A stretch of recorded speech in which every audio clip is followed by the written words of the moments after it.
Okay, welcome everybody to another Learn It Live webinar. My name's Thomas Atkinson. As always, I'm joined by Tyrone Abella, and tonight we're going to be talking about how to trade gold and Forex majors. Tyrone, how have you been? And there's some interesting news tonight, isn't there? Yeah, no, there certainly is. And look, I think what we find from a lot of questions that we get is, which pair should we trade? Should we stick clear of the majors and start looking at some of the cross pairs? But I think tonight we're going to have a look at, a lot of the majors and obviously gold, and show you that you don't really have to go too far away from the big movers to actually get some really good trades and the opportunities. So looking forward to it. So before we get started, I want to talk about risk warning. Obviously, the information contained in this video is generic in nature and for educational purposes only. The information does not take into account your personal objectives, financial situation, or needs. This information is not to be construed as an offer, recommendation, solicitation, or buy, and should be considered only general in nature. So Tyrone, Telegram groups. So many people joining these great two groups. We'll put the links in the room. Just a reminder, if you haven't already joined the FX Evolution and Pepperstone Telegram groups, you certainly should. Each one offers the community a great kind of differential. So the Pepperstone one is great for information about news and special events, especially with the Forex markets and indices.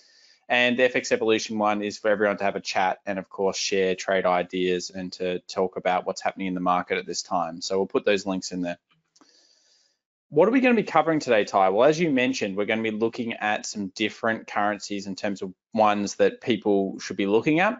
We're going to look at MT5 charting and technical analysis, so getting into the live charts right now and talking about things that may be happening over the next coming weeks.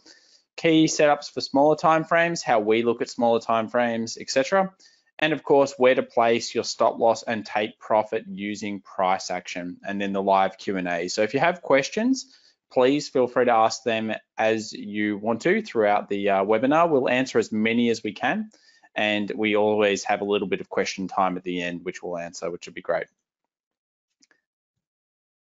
So first things first, I want to highlight tonight, and this is what I want to highlight. Now, if anyone's trading pretty much, I would say anything in the market right now, you need to be aware of two things that have happened today. One, that the Reserve Bank of New Zealand, you should go and read their statement or at least look up a news article on it because it's very important.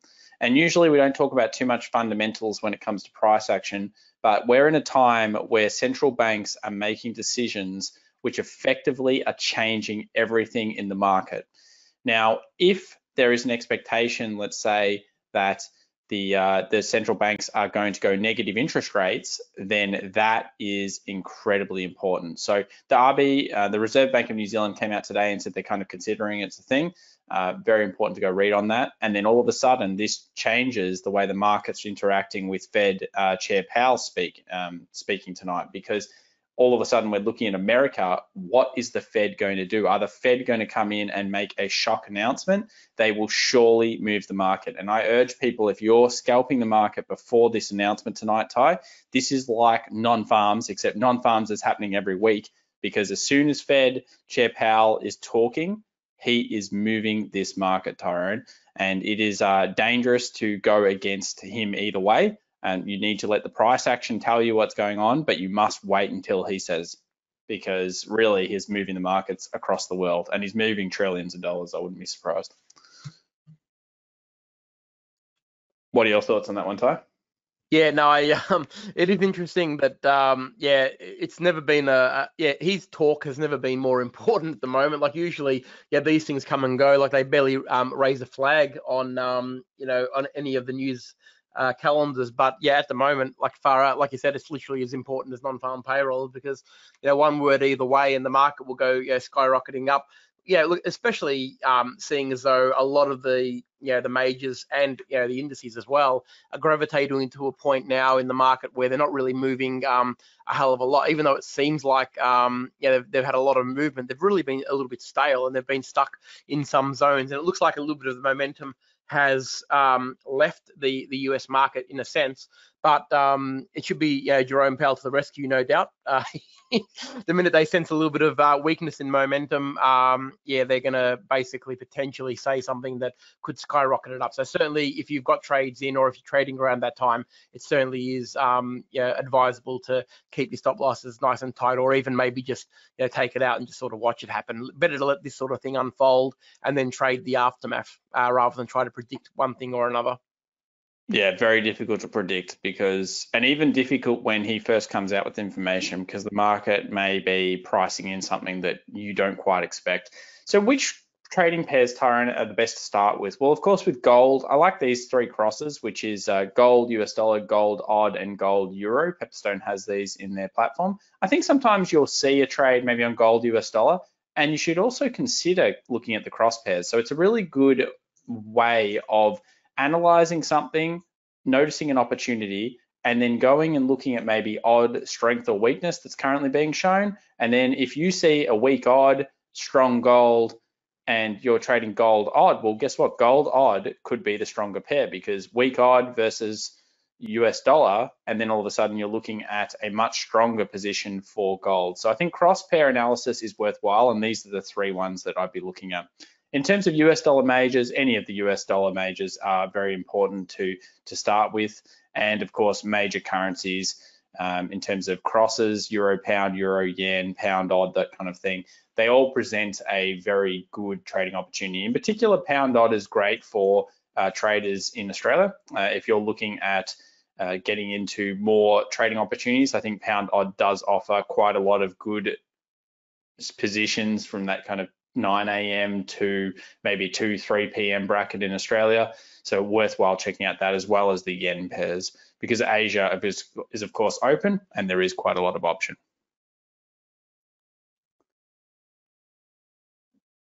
Is anybody having network problems? Can you just pop in the room if you can hear us? Yeah, please just pop in the room, because we're not sure. Usually we get a few more questions and I'm wondering whether everyone can hear us. Okay. Could be the web platform. So if you're having problems and you're in the web platform, that can happen. All right, thank you everybody. Okay. Perfect. Thanks everyone. So what times to trade? Just with gold, it's important to know that there is a close time. So if you're scalping gold and you don't know about this, very, very important to know that there is a close and an open time in markets. So between 21:59 and 2300 GMT, it will close and reopen, and you must be aware of that. So we'll start with gold before we get into the charts, Ty. Why is gold a popular commodity? So of course, it is a hedge against inflation. It is a hedge against global instability, which we're seeing some now. And of course, portfolio diversification, and you can speculate on the demand for the metal. The main thing at the moment is that people are worried about the amount of money in terms of quantitative easing and of course fiscal stimulus coming into the market, and people are looking to gold and potentially even cryptocurrency gold, which is things like Bitcoin, as a opportunity to hedge or against this kind of idea of overprinting of money, some kind of store of wealth. So gold's become incredibly popular over the last 3 months. It already was popular before then.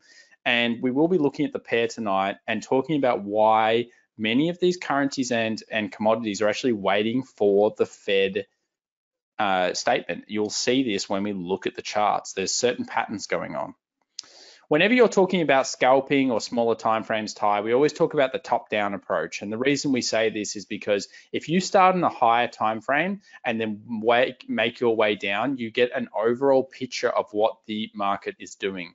Whether you like to admit it or not, the trend is generally your friend. And over the long term, if you follow money flow and you follow the trend, you will have a usual higher level of success, because if you're trading what the daily traders, the 4-hour traders, and the 1-hour traders are all doing in one direction, then by trading that in the smaller timeframes, you have the slightly bigger advantage of being in their direction and getting involved in potentially a 4-hour confirmation that just happened, and then money comes into the market. You see a scalp on the 5-minute chart and you get in. And that's the beauty of using the top-down approach. You get a bias on the pair and then you trade that bias on the smaller timeframes. So recognizing a trending or range-bound market is so important, and we will talk about some patterns that you should use for that. Now, a motto, Ty. I'm using this slide every week at the moment. But a motto, and I've written it a little bit different this week, is do not or don't FOMO. So do not have the fear of missing out. I think this term is probably the most important thing from an investor standpoint, from a scalper standpoint, from a psychological standpoint. If you are somebody that has a fear of missing out, you need to keep that in check, because otherwise what's going to happen is you're going to go through these stages of emotions and it is not going to be a pretty trading journey for you. So having the discipline to sometimes recognize that there is not a good trading opportunity is so important. And that comes down to not doing any kind of FOMOing. Ty, I mean, what do you think? I think we know some very rich people and they always have money on the sidelines, don't they? Waiting for opportunity. Yeah, that's right. And look, patience is definitely key in any form of trading, really, but especially when you're seeing markets as we are at the moment. People are very, very nervous about potentially missing out on a big opportunity, like whether that's a long opportunity or a short opportunity. I mean, there's a lot of different things sort of playing out in the market at the moment. The one thing that you can't do is, jump in because you think you're going to miss the run. Okay, so, and a perfect example, okay, we've just talked about what Jerome Powell may or may not say tonight. Now, a lot of people might think, well, wow, the market's already starting to move. He might say the right thing, it's going to go to 3,500, I better get in, without any reason whatsoever other than the fact that you're worried that he's going to say something that's going to make it go up. The motto that we always follow, and we find it very, very true, and it happens all the time, is that if you do not see why you are placing a trade, do not place it because someone else has or because you think the market's going to do something and it's going to go without you. If it's moved already past the point where you should have already been in, it's best to let it go and look for the next opportunity, because moving or trying to jump on a moving train is not a good trading strategy. And yeah, for the time that it will work out for you, I can assure you it'll burn you probably more times than it works out, wouldn't it, Thomas? Absolutely, Ty. It is the number one thing you don't want to do, and it pretty much. I'll go with one of the number one things you never want to do. So yeah, it will burn you. Here is gold, Ty, and I've got it on a 4 hour. And I just want to draw this trend line because I think it really is. It's starting to shape up here now. Gold has remained relatively trapped. If we actually look at this on a daily, and this is the breakdown that you want to do. You want to start with something on the daily, and then you want to break it down. So we go to a 4 hour, and it becomes pretty well aware that we've got some resistance up there. We've obviously got some support down here off the roll reversal area. And now we're stuck in the middle of nowhere land. So it's actually stuck right in the middle, kind of coiling or getting ready on the smaller time frames for a breakout. So you see this on the 4 hour and you highlight these zones and recognize these zones. So whether you're a day trader, a scalper, anything, you should know and have these zones on your chart. And you should be very well aware of what's happening. So this is the first thing that we want to do in terms of breaking down a trade when we're looking at opportunity. The second thing we want to do is then we want to go into the smaller time frames and we want to think, okay, well, is there any opportunity for us here and what's happening on the charts? So I would say that it's very, very difficult to think there's too much of a trade here right now, Tyrone. There's a lot of spiking going on ahead of the news, and notice that the market, well, it's actually more trapped between these kind of two zones with a slight breakout that did happen. So it is not in a very big range considering where this market has been. This is a few dollars on gold, but the range is really, really small, and it is 100% definitely anticipating tonight's meeting. It would never move in such a small range at the moment unless it was concerned and waiting for that confirmation. So the trend line is our first indicator, because if this breaks, I think it's pretty significant, Ty. I mean, this trend line, it looks pretty good. What are your thoughts on this one? Yeah, it has. It's been there for a little while. And what's interesting about this one is if you actually blow it out to a daily, you'll be able to pretty much draw. You can see a symmetrical triangle basically lining up there on the daily, and it's finding itself. We'll just draw that up so that people can see that. And it's actually very, very apparent. What we might do as well actually is pop it onto a line chart, because a lot of people actually ask this question. We'll pop it onto a line chart, and sometimes when you can actually line up the bottoms a little bit better, you can see Yeah, because when they're a little bit wicky, people have a little bit of difficulty identifying exactly where you should draw your lines. So if it is a little bit wicky like it has been, just pop yourself back to a line chart. Then you can put it back to the candle or bar chart, and where those lines are a little bit more significant, because then it's basically telling you where the major ports are. Like it takes a lot of the noise away. So we'll pop it back onto a candle chart now, and then as you can see, yeah, price is well and truly trapped in there. And yeah, it's nearly reached the point, which is, you know, not ideal for a symmetrical triangle. Normally, what we'd want to see is a break about 2/3 of the way through. And it's been sideways for so long now that, yeah, it's kind of just about to pop out of the apex of the triangle. And that's never really a good sign, because that gives us absolutely no idea where it's going to go. It could go anywhere from here, and it really rates, it diminishes the power of the symmetrical triangle. If it had a broken in either direction where those two arrows are drawn, it would have been far more powerful than it is now. That said, the symmetrical triangle can't dictate when news is coming out, and unfortunately this is what sort of brought this one to a bit of a standstill at the moment. So yeah, gold definitely stuck, and I would probably caution everybody to probably look to the speech and be on top of that. I think it's fairly important.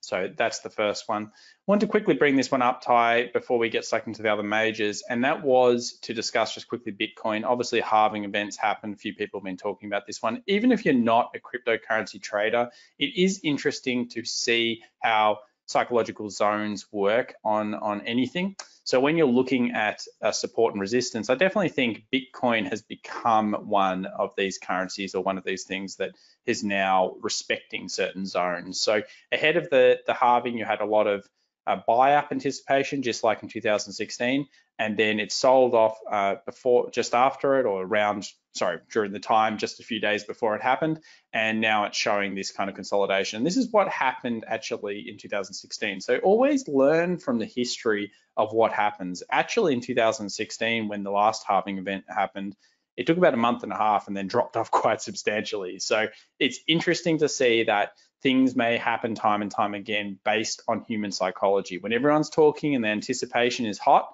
the FOMO is real, people get in, there's a lot of market momentum. And then of course, as soon as the FOMO ends or the event occurs, people lose interest and move on to the next thing.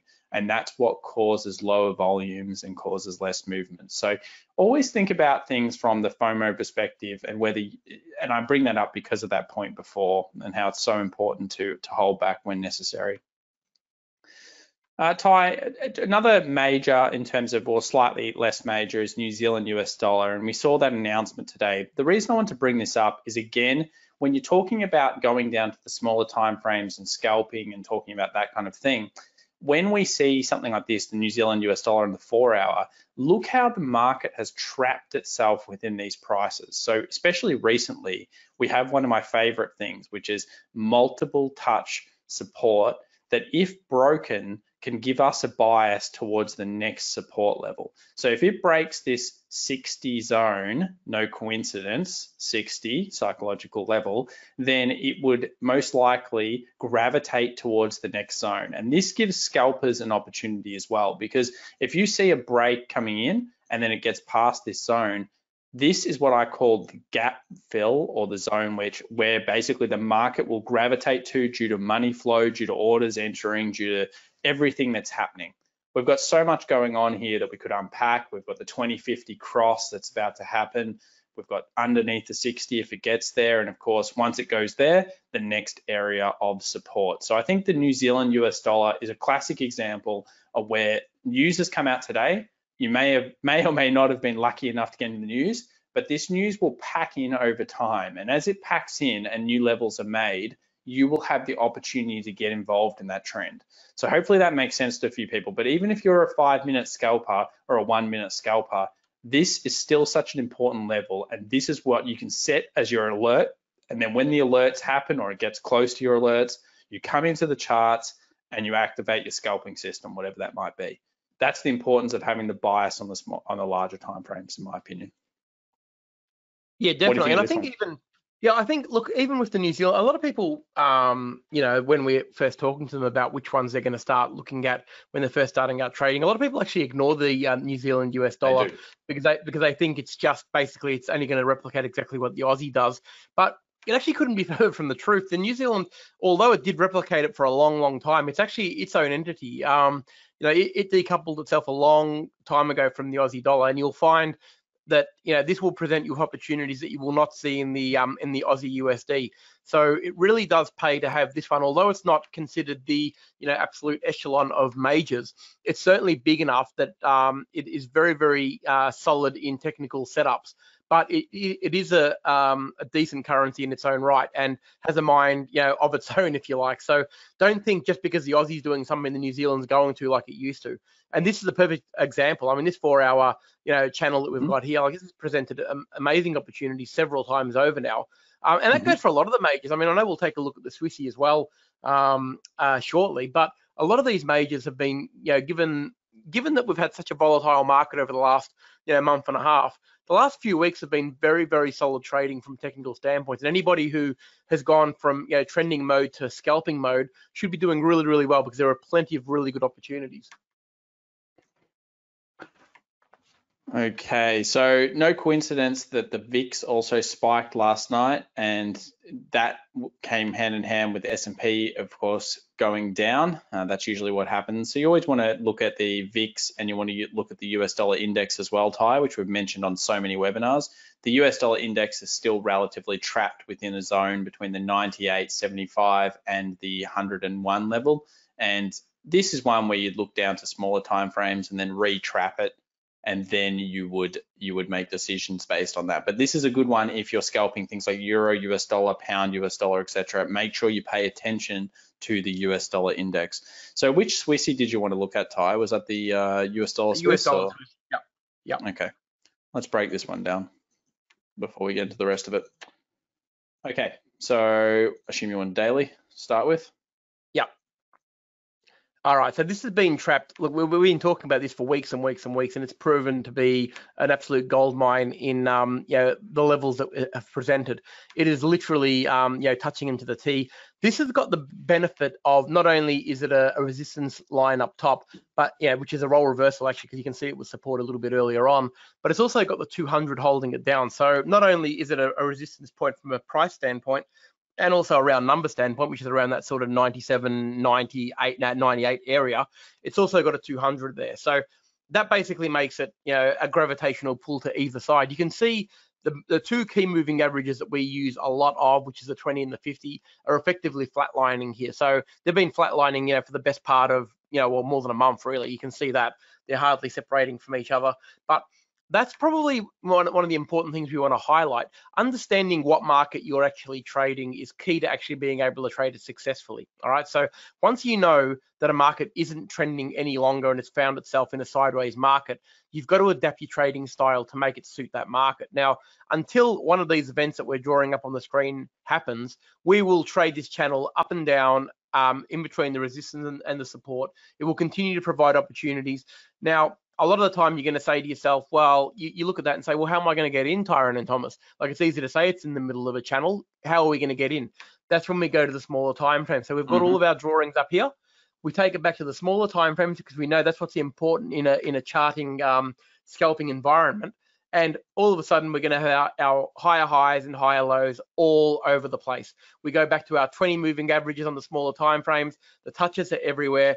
Look how easy it is to identify the smaller trends inside those channels. We have very, very clear, definitive support and resistance zones that we've already drawn up on the daily, and this is why it's so important to be able to actually draw these on the bigger time frames, because then when we move to the smaller time frames like the 15-minute and the 30, the opportunities are endless. Not only do we have a very good target to aim for, which is the resistance for a long and the support if we're selling, but yeah, there are many little trends inside the big channel that we can actually scalp. Okay, so we're on a 15-minute chart here now. You can see if you were trading that mini trend all the way from the bottom, which you can see the circle down there, if you were trading only 20 moving average touches while it was going on the way up, I can't even count how many opportunities you've had. Yeah, and that's just in May. So hopefully that's giving you an insight into the way we do it, because this is how we always break it down. We always start at a daily, set our perimeters, and a lot of people, just because the market's sideways, it doesn't mean that you can't trade it. It just means that you've got to adjust your trading style. Forget about the long-term trends that you're trying to capture.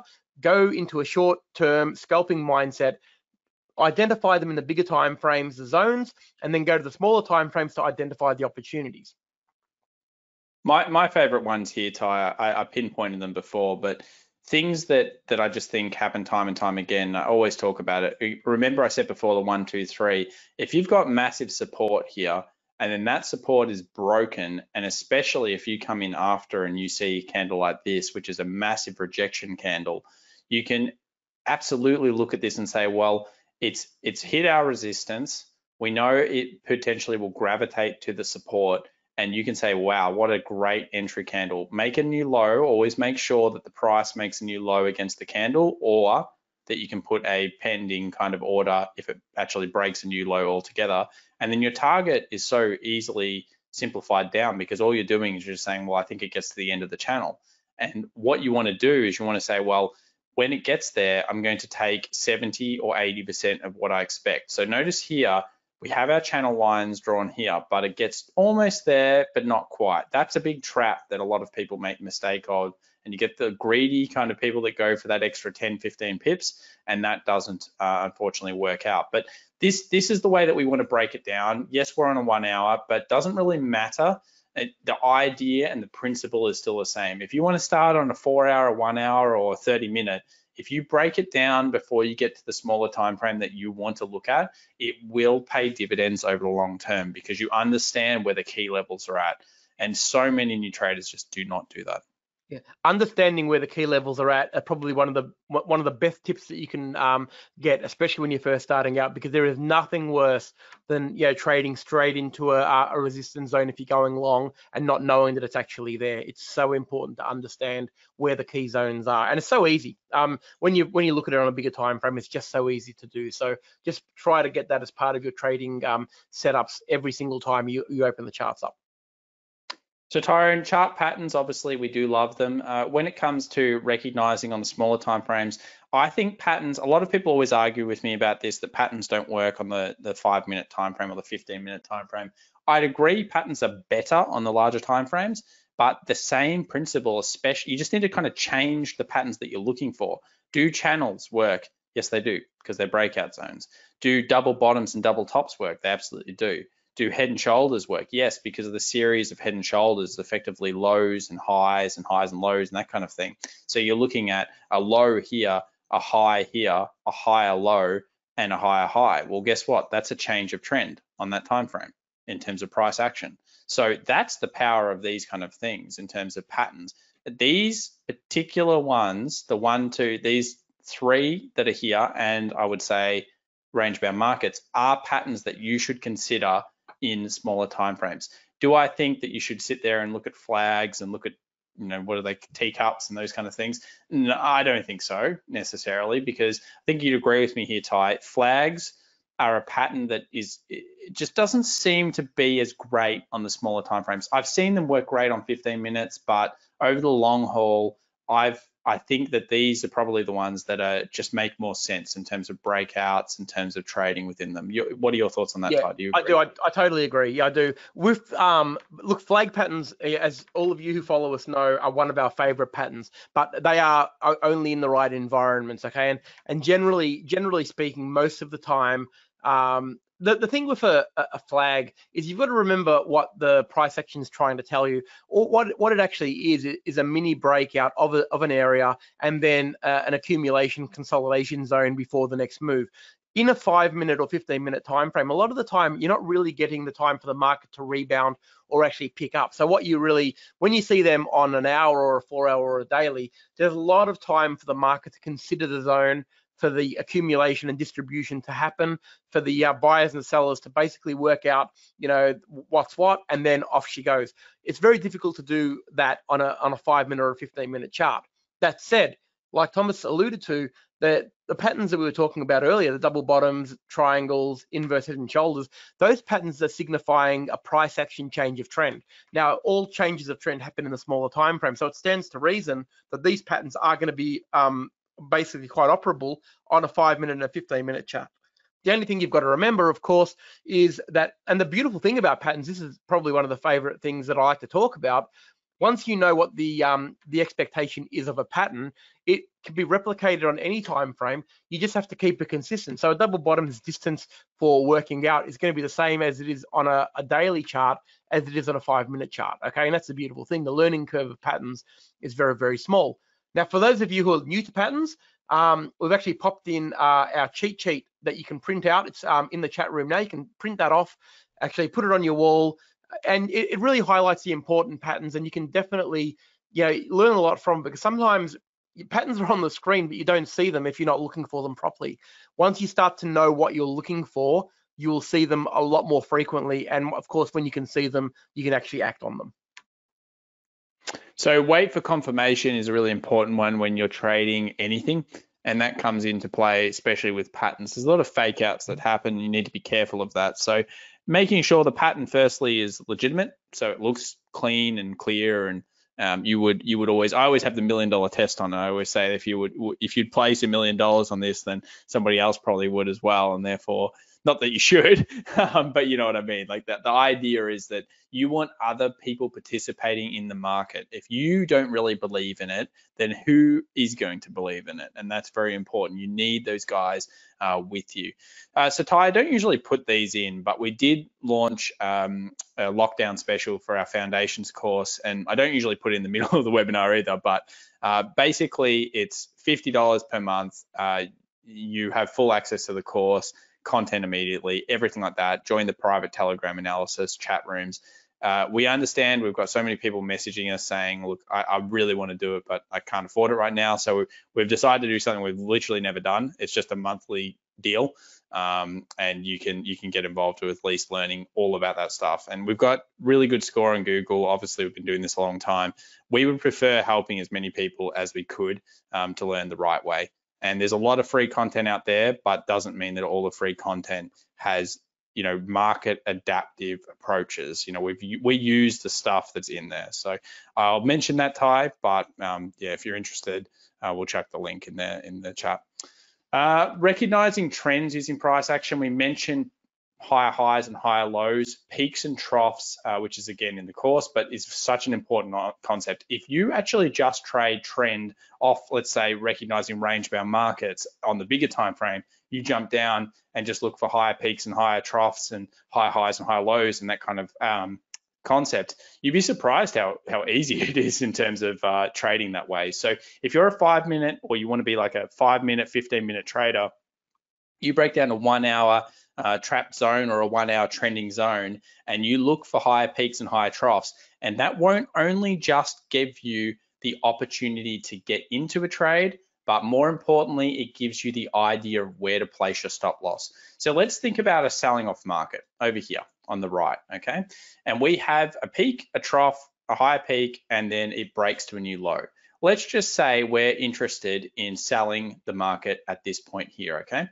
Where do we place our stop? Well, if we had, let's say something like a shooting star here, what we could do is we could say, all right, we're going to place our stop above this wick, but you don't do what everyone else does. Everyone else says 1 to 2 pips.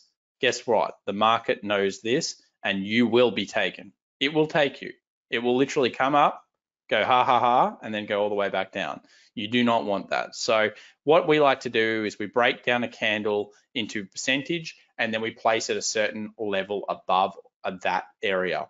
And the importance of that is it becomes market adaptive. Remember, percentages are key to everything when it comes to investing, when it comes to trading. It's all about percentages. Yes, money at the end of the day is the percentages, but we always say to everybody, think of the percentage, don't think of the money, because when you're scaling it up and you're scaling the business, you need to always consider just percentage. Oh, I made 0.5%. Oh, I lost 1%. That's the way you look at it. It doesn't matter if it's $10,000 or $100 or $50 or whatever. It's still just percentages. So when you place your stop loss, when the new low or trough here is broken and the market moves down, guess what you can do? You can then move your stop loss down. So it becomes to above the last peak, and you can effectively trap price this way. Again, the importance of this is this dynamic, and it's dynamic based on price action, based on what the market is telling you to do. The problem with using just moving averages is that moving averages, everyone knows how they're calculated, and therefore the market again will take advantage of key moving averages. We always talk about why the 20 and the 50 are great, and they're absolutely used. But when it comes to using them as just a stop loss, what will happen is the market will go like this. And then you'll have your stop loss here, and then you'll be pretty sad in the morning. You won't be very happy because the market will have taken your position out and then moved into the direction that you want. So by using the price action, it will help you a lot. Somebody says here, how about trailing stop losses?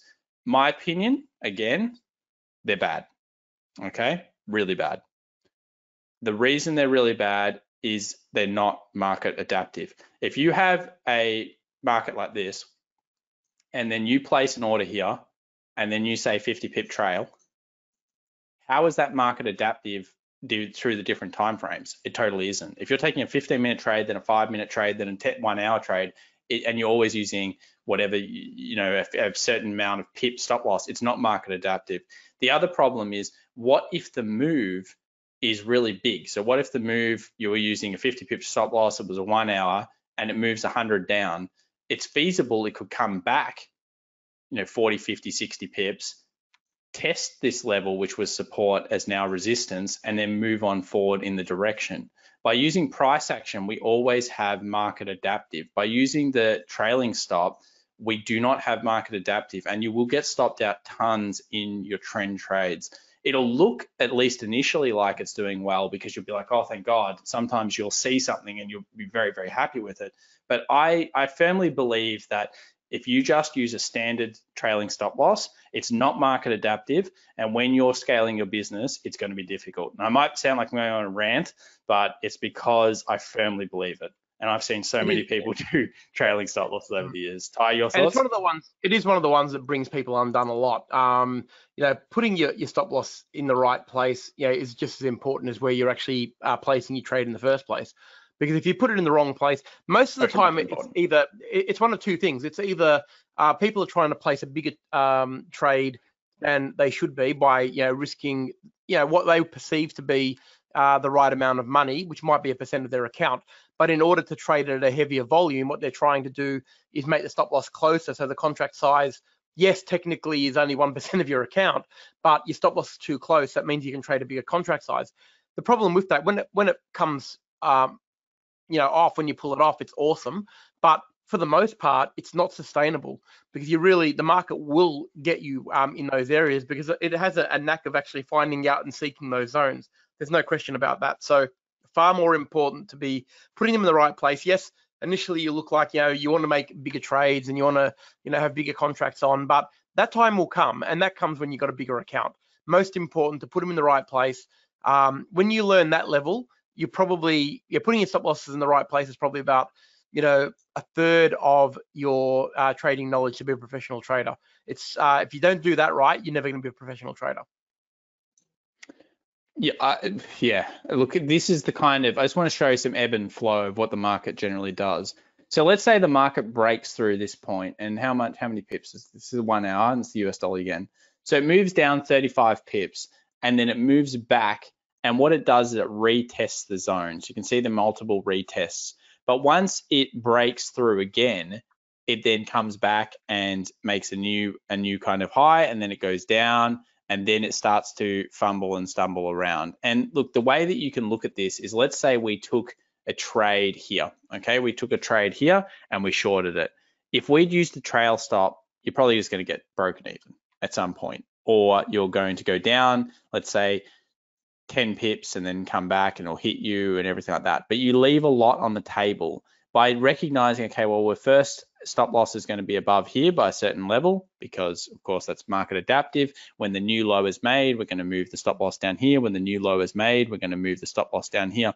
And then you get the ability to look at the market and say, well, what exactly is going on right here? It hasn't made a new low, okay? So we would have wanted it down here to make a new low.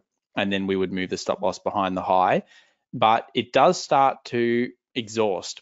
And when this exhaustion happens, you usually kind of becomes trapped, and that trap will show you that the market is most likely going to reverse against you. Now, you can't always predict this, and this might not be when you want to do, so you end up just getting hit and taken out here.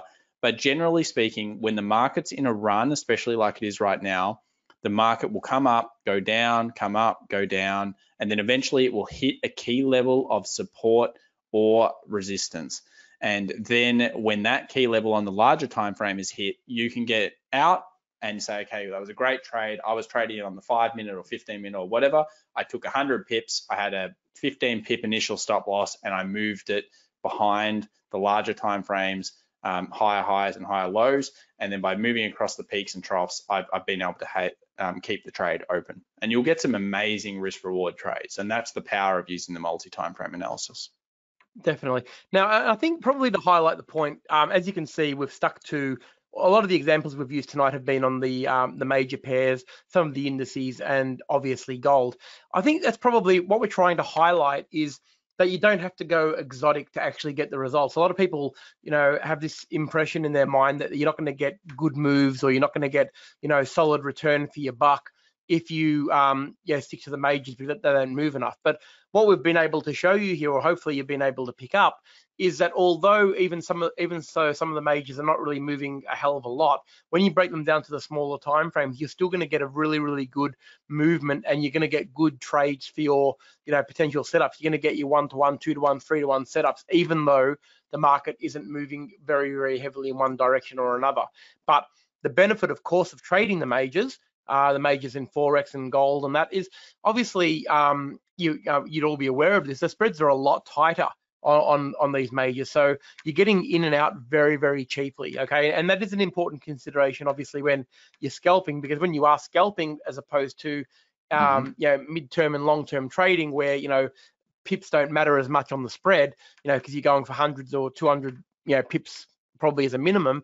In scalping, it's a little bit different, okay? And so you want to be keeping your spreads as tight as possible. Hopefully you've seen tonight that these majors that we've sort of looked at have given you many, many opportunities, even though they're in a sideways moving sort of market at the moment, and you got the benefit of really, really tight spreads. Here's a great example, Ty. I actually was just wondering whether it happened. I posted this actually in our Telegram group today, and I was just talking about the fact that it broke a key technical zone, and then it might come back. So here's the 4-hour, and you can see that it broke through and it gravitated to the next resistance. Then it came back, and it basically has come back to test the role reversal. Now, the reason this is so important is, let's say we recognize this 4-hour zone. We go down to the 1 hour, we go down to the 30-minute, we go down to the 15-minute, or even the 5-minute, and look at that bullish hammer coming off the area in the zone. So whenever you're looking at an area like this, what you want to do is you want to say, okay, well, we've got a wick up here, we've got bodies down here. So we create the zone, and this becomes our trigger area. Okay, this is our trigger area. And when we have a trigger area, then we become interested in that area, we set alerts, we jump into our scalp, we put our scalping hats on, and we basically break it down. And there's the signal, bullish hammer coming off the role reversal on the larger time frame. That's a great scalping opportunity. And that definitely happens time and time again, and it's the power of finding great areas to look at and recognizing on the larger time frame, zones that you believe the market's going to stay within. Now, where would you take this kind of trade? Well, there's two things you could do. If you want to scalp and get out with the most amount of safety, then of course you're going to go here. Then your next level of is going to be up in this zone here, because that's where there was previous support, previous resistance. And then if you want to get very bold, you basically would hold the position, let it do its swings, and take it back into the previous highs. So that's that. You get multiple opportunities by recognizing key zones. Would I say go and let the market break this zone? Probably not, because you're only using a 5-minute. But up here at around 70%, is a possibility, and you could potentially take that on a smaller time frame. So price action based with multi-time frame analysis, based with finding a key zone and setting alerts in that key zone and then targeting it. You can do this analysis once you get good in 30 minutes, 45 minutes, set all your mobile alerts and not even look at the charts. And then unless you're getting it, you don't need to worry. The other thing is scalping opportunities and all these setups generally happen at around market opens. That's usually when you'll see it come to a key zone. So in the first 1 to 2 hours of the market open, let's say London or New York, you'll often see this opportunity on the majors, and that is important. Yeah, perfect. We'll take a couple of questions now. I've got a question here from Mitch about where to put your stop loss to break even. So do you use pips or you know, is it different for every trade? All right, so Mitch, to answer that question, it's a good question. That's why I want to bring it up. Most definitely, you adapt to the market just like you do with your stop loss, but you don't move it at a set amount of pips because that's not really making it market adaptive. The best way to do it, if you do want to move, ideally, sometimes it's not always going to be all the way to your break even. So sometimes what you can do, you can certainly take risk off by moving your stop loss closer to your entry point. But what you want to wait for is a series, say you were shorting, for instance, what you're waiting for is a series of lower highs and lower lows. And then when the market does break down to a lower low, you can move your stop loss down to the previous high. So that way you're keeping it market adaptive. That may not necessarily be right at your break even because you may not have moved enough, but it's far more important, as you can see here as we're drawing, it's far more important to move it down and follow the trend down and have it more dynamic, because this way what you're allowing the trend to do is actually fulfill its potential and continue to move down. If you move it too close, say a lot of people are fixated on breaking even and taking their risk out of their trade, and that is sometimes possible, but what you want to be doing is allowing the market to move appropriately first. Don't have a fixed number in mind, more let the market play out, but as it makes a new lower low and lower high in this instance, move it down to the above the previous lower high, and that way you're going to stay far enough away, but you'll eventually get past your break even and then you'll be moving into profit. And of course, the same on the flip side. So when you're going in an uptrend, of course, you basically continue and follow it up to the higher troughs. Each time it makes a new high, you can move the stop loss up just below the previous lower higher trough, and that way you're tracing it up that way, and eventually you'll get past your break even and it will turn into a very effective trailing stop loss at that point, a very market adaptive one. Okay, so there's actually a lot of questions here. I'm going to answer them really quickly as much as I can. Do you use stochastic with the bullish hammer or just price action? You can definitely bring in stochastic if you want to. I don't think it's necessarily that important, but you can bring it in. That's not a problem at all. You'll find it's oversold though every time, and then it'll always switch up. That's the problem with that indicator, where it would be. For example, all right, so I use a similar method as well. However, results were not as good when market is ranging. So results will definitely, they should be, you just change your strategy. So you have to have a trending strategy and you have to have a range bound strategy. If you've recognized the market is ranging on the larger timeframes, then you know the take profit area and you know the stop loss area based on that range. All you're doing is you're getting into the trades, and on the low, on the support, and on the high, you're getting out of them, and you're going for 70% to 80% of what you expect every time. So you should see a lot of patterns. There's a lot of things that happen within ranges. It should work just as well. Which platform is best, MetaTrader 4, 5, or CTrader? Or we'd be skipping on to 5 or CTrader now. MetaTrader 4 is starting to look a bit long. Look, we're pretty keen on the MT4 because we've always used it, but at the same time, I think it's pretty old now. So probably stick to MT5 and CTrader. I think MT5 is probably going to give you a better bang for your buck. It's got more features, and yeah, although it's better coded, so, and it's better supported now. So probably stick to MT5 in that regard. Getting quite a few questions about analyzing markets. What we'll do, we've got a webinar starting in 10 minutes, guys, to analyze the live markets and apply what we've talked about tonight. So I'll pop that in the chat window for anybody who wants to register if you haven't already. Our market analysis webinar starts in 10 minutes, so you can click on that link in the chat window if you want to join us for that one, and just register and click on there.